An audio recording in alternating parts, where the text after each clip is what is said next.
I'd like to invite Ms. Bratholm to come and lead the panel discussion.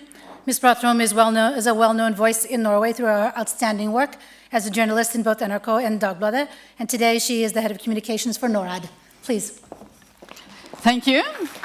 I'd like to invite up our distinguished panel, which is Yuliia, Klymenko, as you just heard, and Vidar Helgesen was just here on the stage. Bernard-Henri Lévy, the French philosopher, should also be here. James Sherr, Oleksiy Pavlenko, Arne Mjøs, and Derevyanko. James Sherr is an expert on Ukraine, Russia, security, and foreign policy. Oleksiy Pavlenko is the Minister of Agriculture and Food in Ukraine. Arne Mjøs is the CEO of ICT, and Derevyanko is European Business Association Director. Mr. Lévy has to leave here at 3:30 to go to NRK for the URICS program, the foreign policy program that will be tonight. So let's start with you, Mr. Lévy. All this doing business in Ukraine, that requires peace and stability. And there has been a ceasefire since September. In your opinion, will that hold? Yeah, there are handheld microphones for all of you.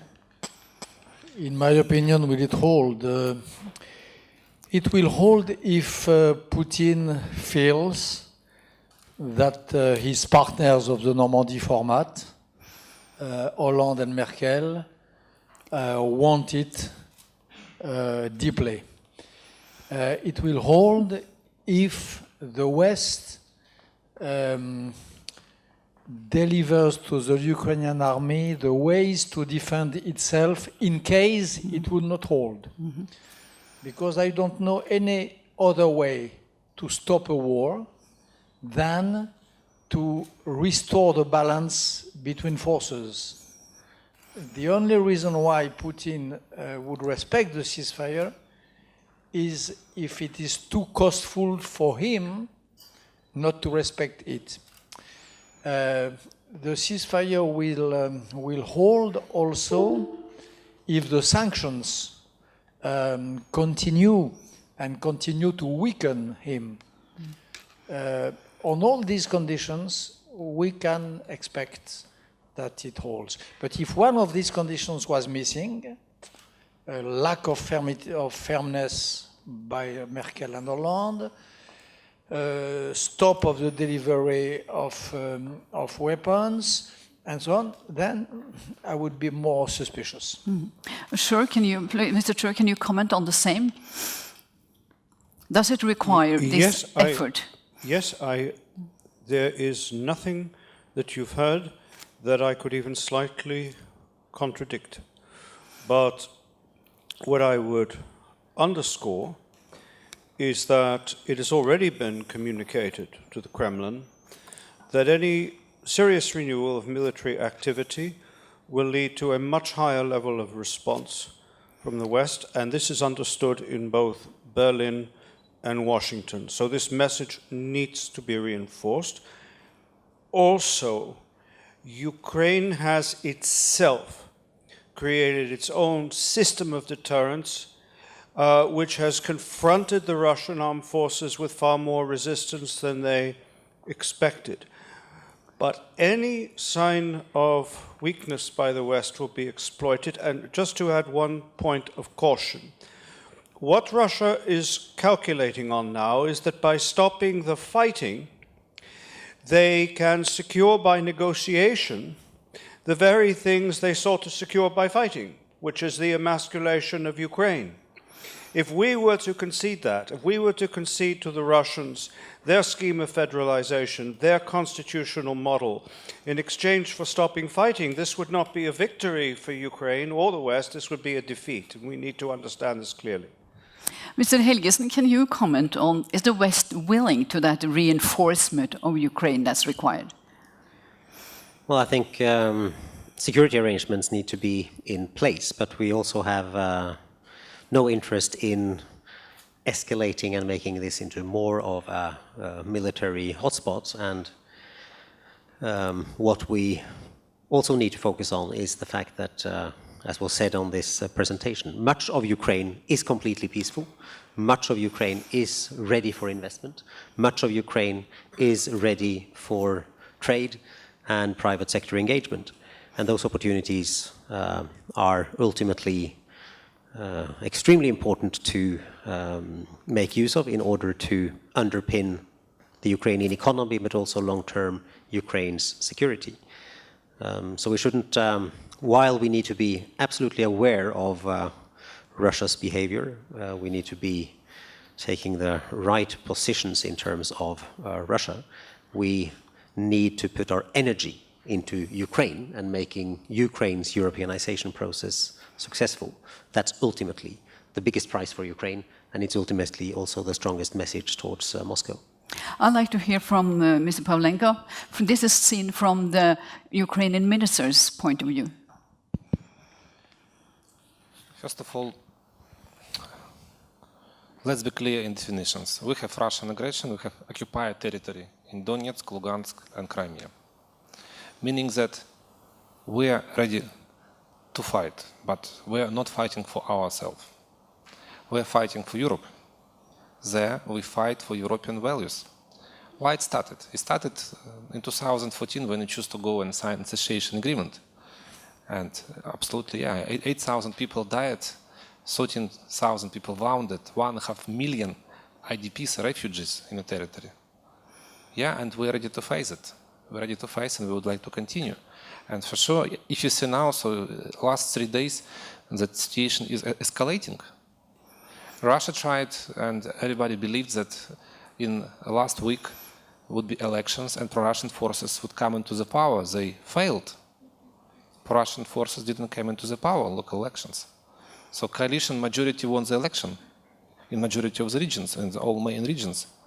And all the messages now, we see that they see troops, they see tanks now in Donetsk. Today we also have situation with fighting and Ukrainian soldiers, they are dying. And yeah, we now have situation not good also near the Mariupol. So Russia using also this military now actions to continue to push us for some political steps, but it's also absolutely, I would like to support that. It's now should be required very strong position from the European Union and also from our donors, because if not, I can give you example. So now one of the major message, let's prolong and continue Minsk agreement by 2016, probably by the end of 2016. It was clearly stated, end of this year should be the deadline. And with that, it's only, I think we should be now united together. I think we have to move on. Yeah. Sorry to interrupt you. But before you have to leave, Mr. Lévy, I would like to ask you about more the situation within Ukraine, the reform agenda. Has it created a real change, or is it just superficial? First of all, it's very rare that a country at war, having to face a war, to wage it, reforms at the same time. I know so many cases since decades when leadership has said, with some reasons, first we win the war, and then we will reform. It is the first time, seriously, since decades, where I see a leadership, a president, a prime minister, some ministers who say, we do the two things at the same time. Having to wage a war, having to win it, must not prevent us to implement the necessary reforms. This has to be saluted. This has to be greeted. It's very rare, very exceptional. Number two, the cadence, the rhythm of the reforms, their deepness, their number, it's never enough, of course, but it is rather impressive. In the fields which I know a little, I do believe that there is a real will with some real results. The minister who gave us these images did show it very clearly. There is already, on the major topics, about raw material, about gas, about all that, about lustration, fight against corruption, there is already concrete results. So this has to be underlined. Ukraine behaves, frankly, when I was in the Maidan, when I tried to imagine the future of this country and of this revolution, even if my biggest dreams, I did not expect that it could go so quick and so deeply. So there is still a lot to do. The road is still long, but the process is really engaged. You have launched a Marshall Plan for Ukraine. Why is that necessary? I launched the idea of the Marshall Plan. I did not launch the plan, unfortunately. This is not in my... That was ahead of you, yes. Because Ukraine today is in the situation of Poland and East Germany 25 years ago. Because Ukraine is in the situation of France and the whole Europe after the Second World War. Because there is the potential we just saw, which is great. It's a great country with a great memory, with a great skill and knowledge. And that my feeling is that what it lacks, it's foreign investment. And I believe that if that is injected in Ukraine, at least the road can be the road of Poland or Eastern Germany. And I add that to help Ukraine to fulfill its own promises, to help Ukraine to embrace and to the values of Europe would cost certainly much less than to help Greece to remain maybe provisionally in the Eurozone. The cost will be less for Europe. And look, the mess that it is with Greece, having a double game between Europe and Putin, going to beg to Putin the money to print new drachmas at the same time when he is negotiating with her. So all the conditions are fulfilled for a real starting of Ukraine, and we know that human rights and prosperity, growth and rule of law are so connected that, again, you have Mr. Minister, Mrs. Minister, you have to do the two all together, and it is our duty and our interest to help you to fulfill that. Yes, so let me go over to Mrs. Minister. Is this a good idea, to have a kickstart like this? Thank you very much. Thank you very much. I would like to say that what we need is actually three things, what I can see. It's, first of all, it's reforms, proceeding with reforms, and sustainable growth. Then Mr. Putin probably will get back, because if you have a strong country, it's much harder to fight a strong country than poor and So you think unstable. The conflict is just frozen, that it can be activated again? It will be activating back and forth, I think, and using it the only. I'm interested to hear to the panel if you are of the same opinion. But go on about the kickstart. Yeah, it's the tool of political influence, and that's it. So the second one, we need a weapon, a strong weapon to protect ourselves and defend ourselves. And basically, that's and the third one, it's a strong and joint position of Western country. It couldn't be just a position of one country. It should be a joint position. In this case, we will win our, we will do our best, and we will win this play. I think the conflict will be in some kind of, so to say, version will be still for some time, so it will not disappear tomorrow. It's back and forth. Off. Yes, we can see, because a week ago we didn't have a conflict; it was frozen. Now it's 3 days of fighting, so we cannot even predict it. So Sherr, would you comment on that? The concept of the frozen conflict. Yes, The fact of the matter is this frozen conflict now is costing Russia a lot. These territories are not viable on their own. The Kremlin has been resisting pressure from its proxies to expand them for a long period of time. Russia has no intention of absorbing these territories, can't pay for them. It has stolen assets from this most heavily industrialized area. So the issue for me is not when the deadline is for the reintegration of this 5%. The question is the dynamic, and the dynamic so far favors Ukraine, it favors its Western partners, and we have to reinforce that dynamic to give Russia and its proxies an incentive to a face-saving way of getting out and restoring Ukraine to its borders and its full and territorial integrity. And that is eminently realistic and possible. Helgesen. Well, I think these are good points. When it comes to the idea of a Marshall Plan, I actually think Ukraine has a plan, and it's the association agreement. It has its own Marshall Plan, yes? Well, it has the association agreement with the European Union. That's the plan, that's the reform agenda, and that's where Ukraine and European countries need to put their attention. A Marshall Plan is a good idea as a symbol to express the commitment needed, because we need that commitment. What happens in Ukraine might be just as important for the future of Europe as the Marshall Plan was for the transatlantic relations during the Cold War. So we really need to pursue the plan we have, and delivering on that plan, both from Ukraine and Europe, is really what matters. We saw in your presentation, Klymenko, that you had this corruption-free police and all these efforts done on that. Let's talk a little about corruption.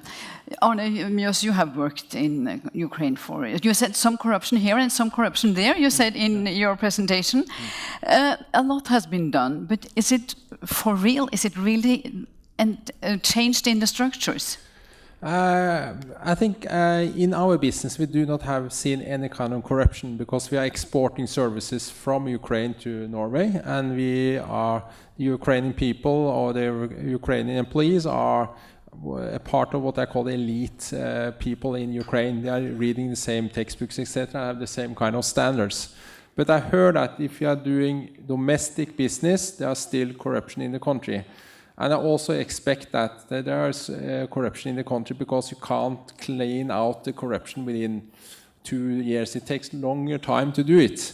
So for me, it's more like, how do you actually invest in a country when there is corruption? Take it for granted there are corruption in the country. How do you safeguard your investments? How do you can't go to the court system if you have any conflict. So you need to have other kind of tools to support you when you will like to invest in the country.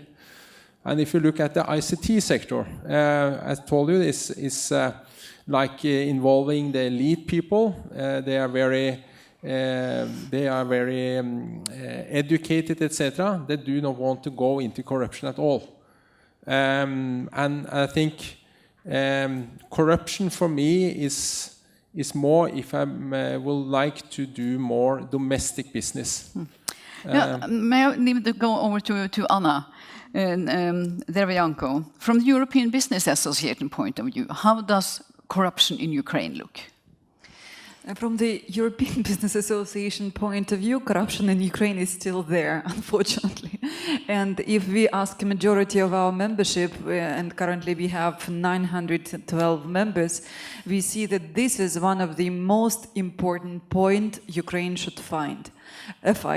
And also it is connected, this kind of negative perception by business community operating in Ukraine, the business climate, is connected also with a little bit slower pace of reforms which is expected by the business community inside Ukraine. And here I'd like to actually connect this with your first question regarding Putin and actually actions. And I think I will not speculate on whether Putin will continue or not, although it's very unlogical to expect him to stop.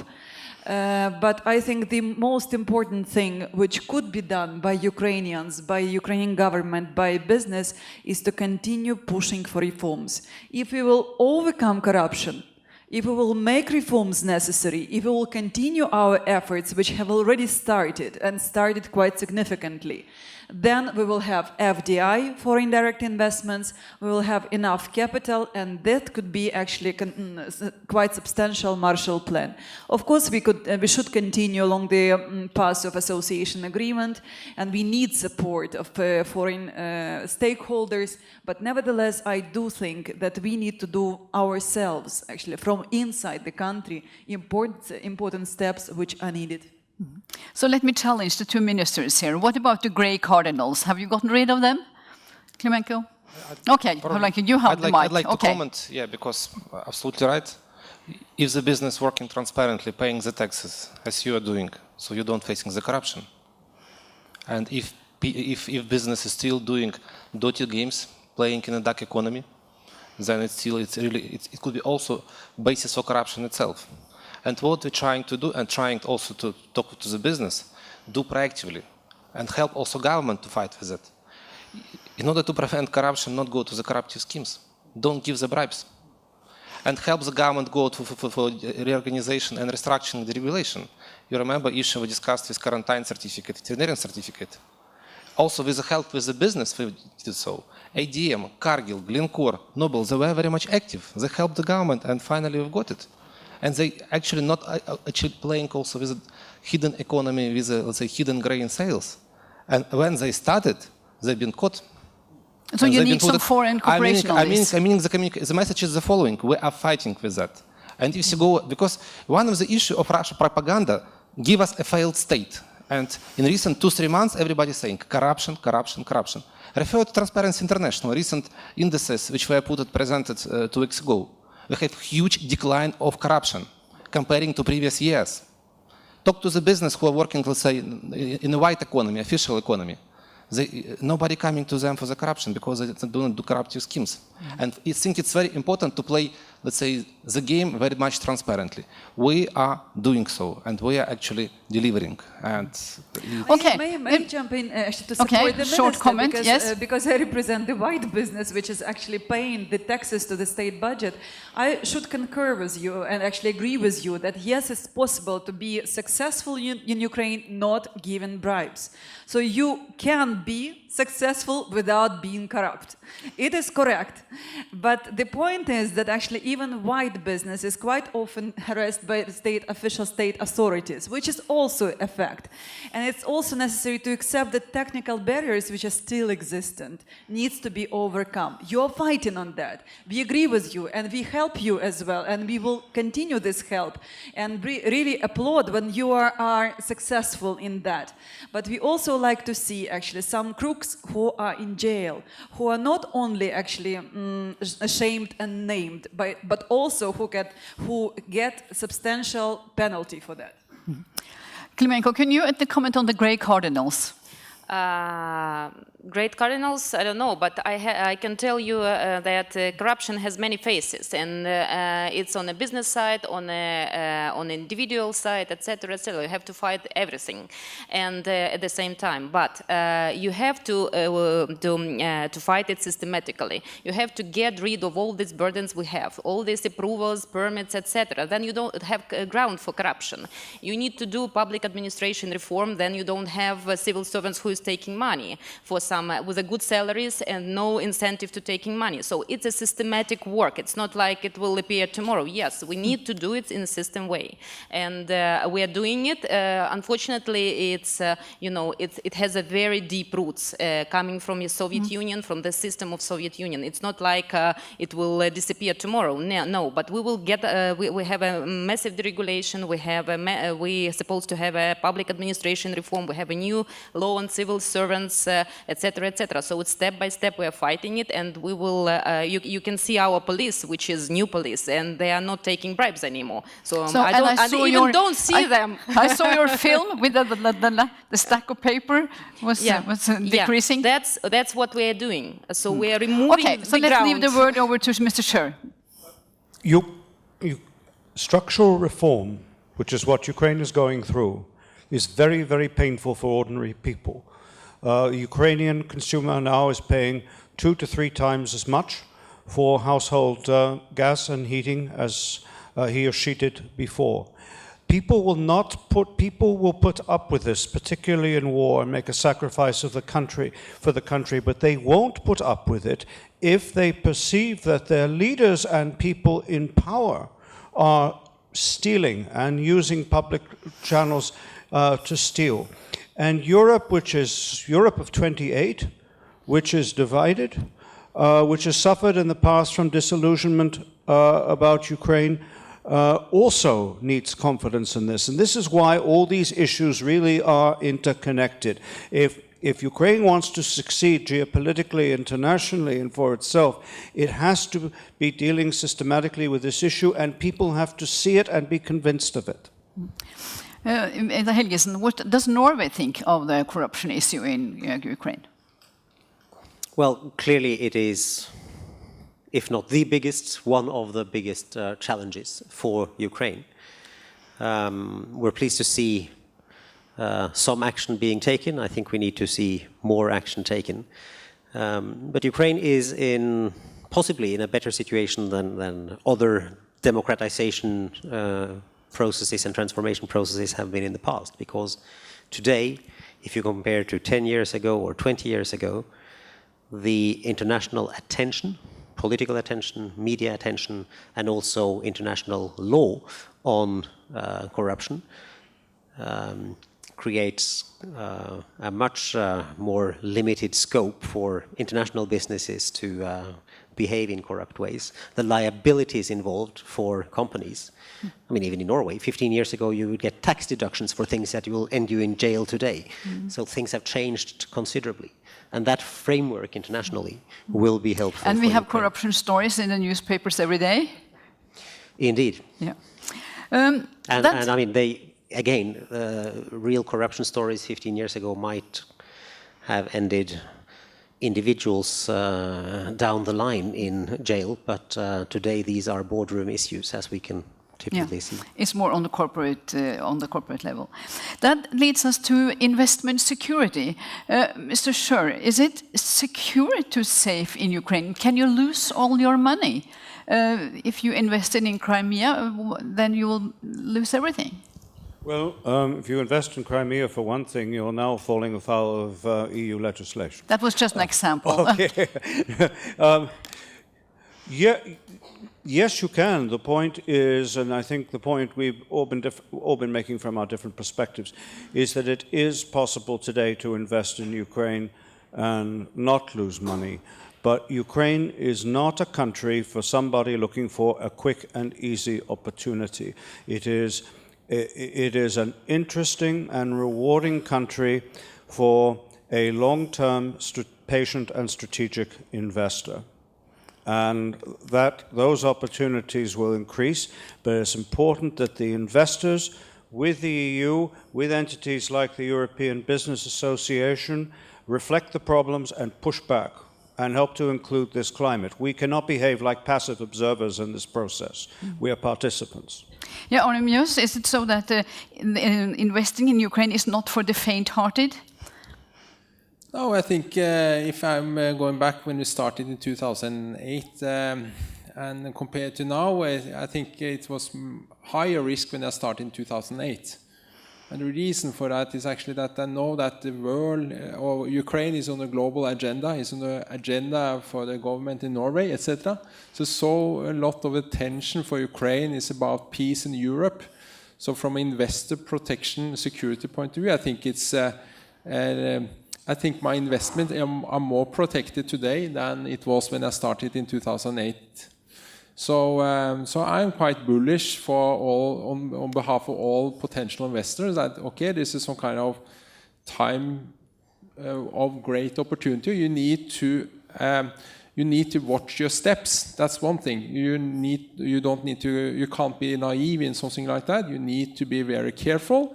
And you need to use your network and you need to check everything before you make your investment. But if you look at this conference, look at EBA, look at the Seed Forum, look at the Chamber of Commerce, Innovation Norway, we all heard that they are ready to invest together with you. So I think it's some kind of time of opportunity, and in addition, I will say we can also be some kind of add into the business case. Okay, you're actually expecting money. I understand. I'm also expecting money in my investment, but we are also a part of some kind of social responsibility and also peace in Europe. So I tell my customer that, okay, one thing is actually get more for less. That's what they're asking for, but they also are taking a social responsibility and also contribute to peace in Europe. Mm. So that's not a bad business deal. No. We are about to conclude. My last question will be, what can be done to increase and stimulate, facilitate more foreign investment in Ukraine?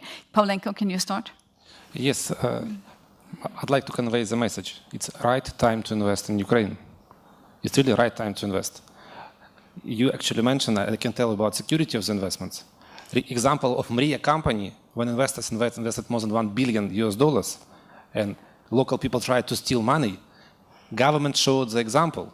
We fight it for investors. The company under control now of the bondholders is running, operating, money are saved. So we are fighting for investors' rights. And absolutely, so we think that at this moment, assets are very low price, huge opportunity for invest. And the perspectives will continue go on. So it's not only the beginning. In 11 months, we showed such results. Come on. You can see Poland, neighbors, country. In 5 years, they achieved the results similar to our results. We would like to go on, and we will also go on for integration to European Union with the standards, with the practices, with the jurisdiction system, with the prosecution system, and and also of easy to do business. Our target to be in top 50 next year. Anna, Derevyanko, now I have learned to say your name, yes. So from your point of view, what can be done to facilitate more foreign investment? As Mr. Lévy said, so many good things come with an active business life. You know, it's very difficult to disagree with Mr. Pavlenko because he actually pointed out absolutely right things. But I think that actually a lot can be done for investors, and it's just a beginning, as Minister said. And you know what? During the lunch, we were having a discussion regarding Estonian experience, and I was asking how much time did they have for changing the country, because their government was lasting like 9 years or something in a row, and they said actually 3 years minimum. We are just in the first 11 months of 1 year. So we have yet some potential for the future developments, for future reforms. And we believe in that. We as business community are committed to change the country, to help the government, to implement everything possible, to fight corruption, to make judiciary system uncorrupt and transparent, and then it will help to make more FDIs into the country. Mr. Sherr, do you agree? Judiciary system? Ukraine's key Western partners are very eager, desperate that the investment climate improve. We would like nothing better than to be able to invest more in Ukraine. Privately, they have given the Prime Minister and the President a very clear list of what they think is reasonable to deliver. And when they say we are confident that these reforms are being delivered, that I think will be the biggest step to improving the investment climate. Helgesen, can you comment on it? What can be done? Well, I think the first thing is for the Ukrainian economy to be turning the corner, and it seems that that is happening, and that's a good signal to investors. That should stimulate more investment. Then, for that to be sustainable, the legal framework and the judiciary will be absolutely essential. This is a universal experience. It's not only about Ukraine, but we know the challenges in Ukraine. And if investors rally to Ukraine and they find predictable legal frameworks, I think this can be an immense success story, and that will contribute to the continued support of the public for the Europeanization process, and it will continue to security and stability in Europe. Then the last word will go to you, Yuliia Klymenko.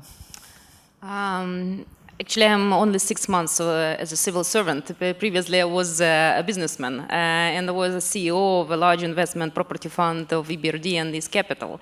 And that's why I can clearly tell you what investors need, because I spent 15 years with no bribes, with no fighting with our authorities. So you have the best experience. Yeah, it is possible not to give bribes and building shopping centers, large shopping centers in Ukraine, I can tell you on my experience. So what we need for investors, it's protection of their rights, I mean ownership, and the second is easy operations and transparent operations. That's it. So you're entering, you have easy operations, and you have secure your rights. That's it, what we need. And we need to do a lot. It's courts, it's anti-corruption, etc., etc. So what we discussed previously. That's actually my message. And we are committed, and we will do it step by step and fight. And I hope for FDIs starting 2016. Even now we see investors coming quietly to our ministry and to other ministry and asking it's the right time to invest, etc., etc. So we see interest of people who is coming more and more frequently. More frequently will be the last word of this panel discussion. Thank you so much. Thank you for your participation. I think you have to move from here and down to the audience. And to all of you, thanks for the attention so far, and I leave the floor to Oleksiy.